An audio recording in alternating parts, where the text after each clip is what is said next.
La primera palabra debe ser gracias.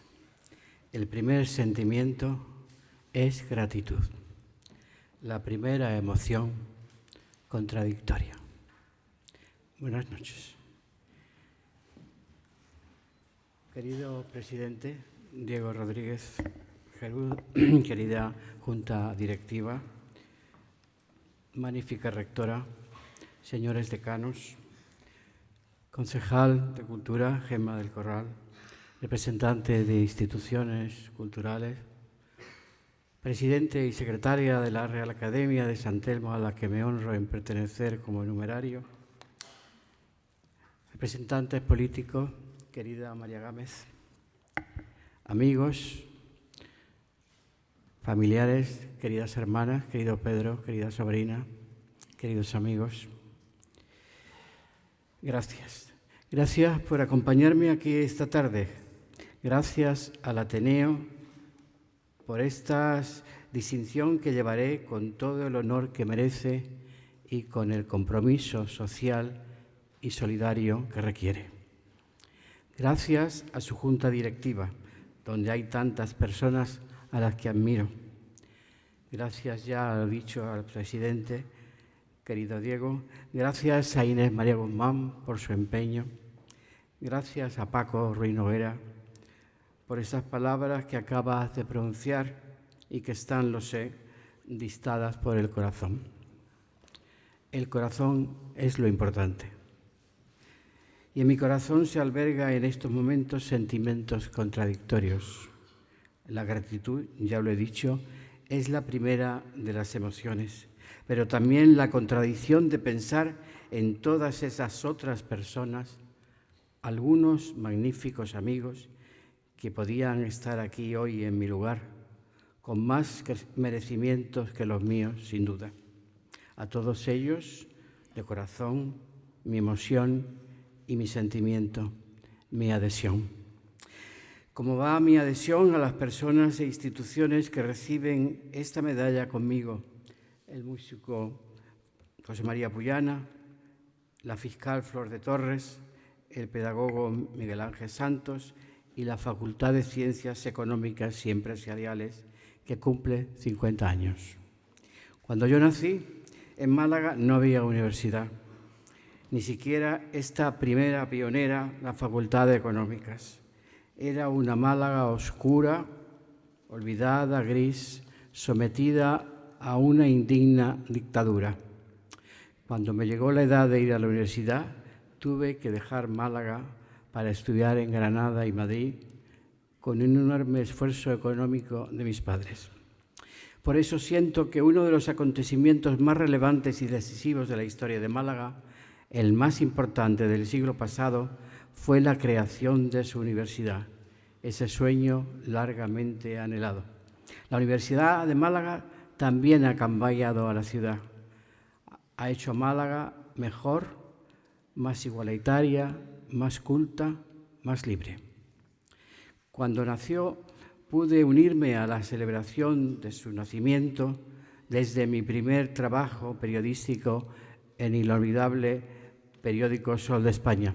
Pero entonces Málaga seguía siendo una ciudad gris, sin libertad y sin horizontes. Por eso tuve que volver a marcharme. He vivido casi 50 años en el exilio de mi ciudad, de mi mar, de mis gentes. Cuando volví, como ha contado el profesor Ruiz Noguera, el poeta Ruiz Noguera, en 2011, aunque nunca en realidad me había ido, como él también ha dicho.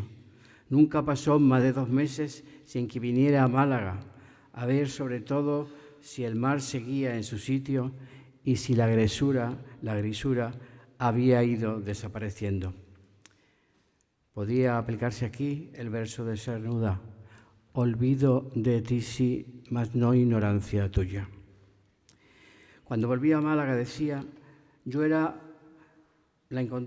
era Málaga, más grande, más culta, más alegre, más abierta, si eso es posible, pero también con graves problemas derivados del momento terrible de crisis que vivimos. Cuando yo tenía 20 años en Málaga, el aire era irrespirable, pero los jóvenes que fuimos buscamos lugares donde refugiarnos. Y estos fueron el Corral de Jacinto Esteban. Gracias, Jacinto. Gracias, Paco. Sé que estáis ahí al fondo. El Ateneo, que nacía con muchas dificultades, y enseguida también el Pimpi de Paco Campos y Pepe Cobos. Gracias, Paco. A Pepe se lo tendré que dar por carta, pero nos ha dado un plantón espantoso. Y gracias a la inolvidable Gloria Fuertes, que como también ha contado Paco, dio al Pimpi su carácter de encuentro y tertulia desde el primer momento. Los jóvenes de entonces buscábamos en estos lugares lo que no encontrábamos en ninguna otra parte: ideas, conocimiento, pero sobre todo libertad, amistad, futuro, vida. En aquel Ateneo de la Plaza del Obispo, el de los tiempos heroicos de Jiménez Villarejo, que fue también mi primer profesor de Derecho, de la Comba, de Ramón Ramos, de Fernando de los Ríos, de Rebaxes, Rafael Pérez Estrada, de Bernabé Fernández Canivel, de tantos y tantos. En 1971 tuve el número 290 como socio. De todos ellos aprendí y todos ellos fueron fundamentales para toda una generación que no encontraba por ninguna parte la libertad y el horizonte que necesitaba. La tuvimos que atrapar en las noches del Corral, en las noches del Ateneo, donde podíamos discutir en apacible diálogo con don Modesto Laza o con esos grandes personajes que ya entonces empezaban a desfilar por su tribuna, desde Rodríguez Delgado a Paloma Picasso o Berrocal. En las tertulias de Gloria Fuertes, con sus viernes de poesía, de copas, de amistad, de vida, de libertad. Cuando los poderes de la obra de Dios me forzaron a dejar Málaga, me llevé muchas cosas en el corazón y nada en el bolsillo. Solo la ayuda de mi familia y de un personaje que debo recordar aquí esta tarde, don José Mercado. Lo que sucede es que con los años en los que fui testigo privilegiado por mi trabajo en Madrid de los acontecimientos que han ido transformando nuestro país, algunas cosas se fueron perdiendo más o menos. Nada en comparación con lo que estábamos ganando, la democracia. Lo que sí perdí fue, de alguna manera, el contacto con el Ateneo, no con los amigos. Por eso, cuando volví, he podido incorporarme a la vida cultural de Málaga, gracias sobre todo a Paco Campos y a Pepe Cobos, se lo diré por carta, que me ofrecieron, casi me obligaron a reanudar las tertulias del Pimpi. Gracias, Paco, por esta nueva oportunidad de sentirme un malagueño útil de nuevo, de trabajar por la cultura de nuevo.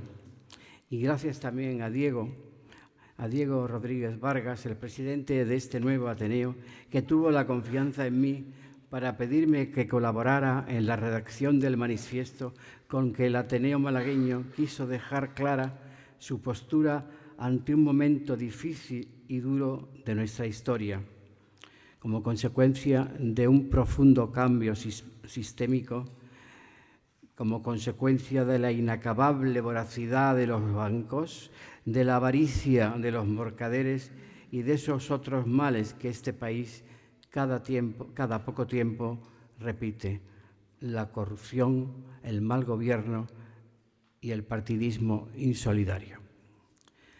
Pero los sentimientos, como ya he dicho, son contradictorios. Junto a la gratitud a todos ellos y algunas otras personas que me han acogido de nuevo, está la ausencia de los que se fueron y hoy no pueden acompañarme. Han sido muchos y tan queridos y tan decisivos que son los responsables de que yo sea así como soy ahora. De todos aprendí, incluso de los que, sin haberse ido, están ya ausentes de mi vida. Gracias de nuevo, de corazón.